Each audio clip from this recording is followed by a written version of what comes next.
Hi, I'm Ryan. Today we're going to do something just a little bit different. Here lately I've actually gotten a lot of messages regarding how I have my organ set up to play through a Leslie speaker. So today we're going to just briefly go over how I have that set up and how it works. So let's get to it. Alright, so right here you're looking at the Hammond XK3, the new digital drawbar organ that they just put out here just a few years ago. Got two sets of drawbars, pedal drawbars, percussion is over here, and you have split and manual bass, reverb. And over here, your 12 inverse preset keys, chorus and vibrato.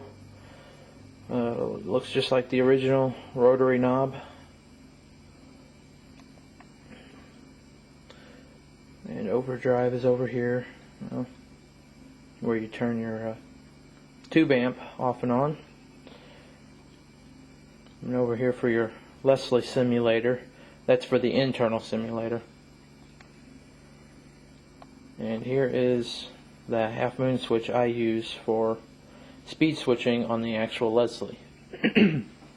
So basically, here's how it works.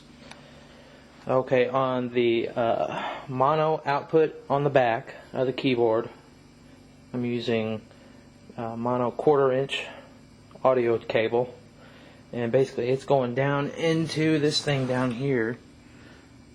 This is called a Speakeasy Vintage Tube Preamp. Speakeasy Vintage Music. They produce these. They build them by hand. And they can be customized to fit your configuration.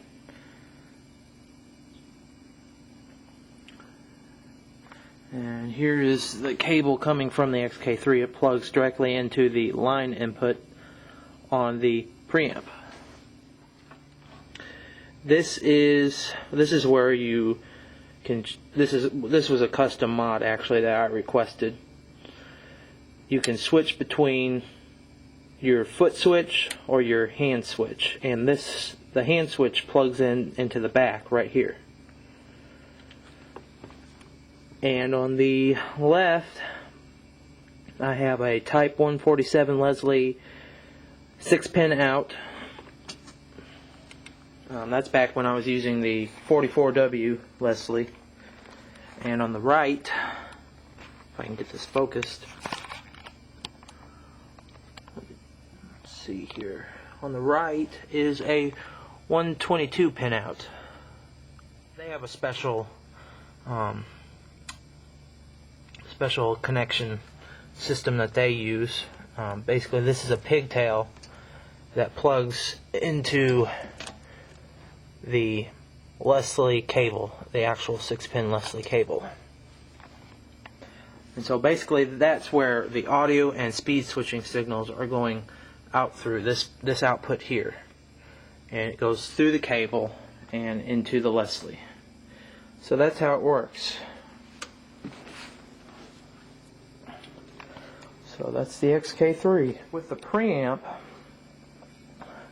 what it does, it basically models the tone, the organ tone, before it goes into the Leslie. And these are built with the old style tube circuitry. They don't have actual tubes inside the preamp, but they use tubes, the old style tube circuitry, and that's how they build them. So that is the Speakeasy Vintage Tube Preamp. So over here is the Leslie speaker. And I have it running right now. We'll take a look.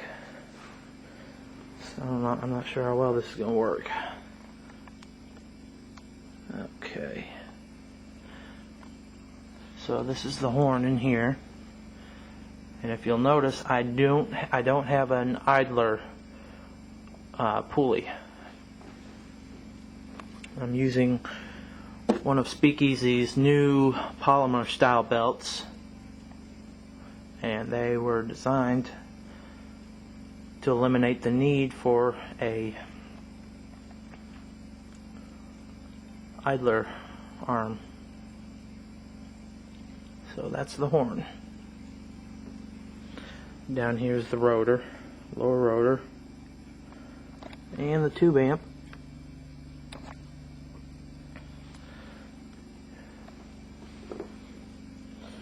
And there's my custom label that I made. This is actually originally started out as a 145 cabinet, and then I put in a 122 amp, and so I designed this custom label.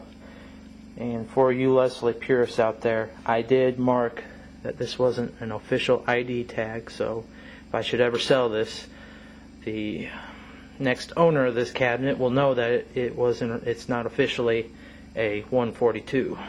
So we'll pull off the back. I've already taken off the screws. So here's the inside of my Leslie.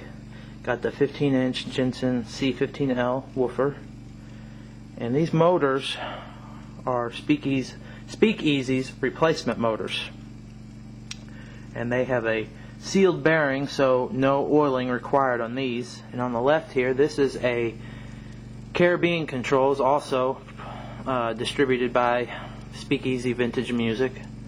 This is a Caribbean Controls 2-speed conversion kit, and it's basically plug and play. You have the cords that go down to the amp, and this is what it does. It causes the motors to pulse at such a rate where the motors turn slowly, and that's what causes the rotors to be able to rotate at a slow speed. So this is my Leslie. Just get some close-ups.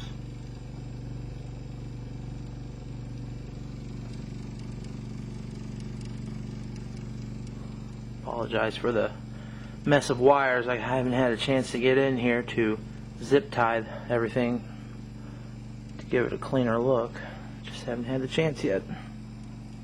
And right here, this is a Speakeasy hot rod driver. I bought this a few months ago, and it sounds awesome.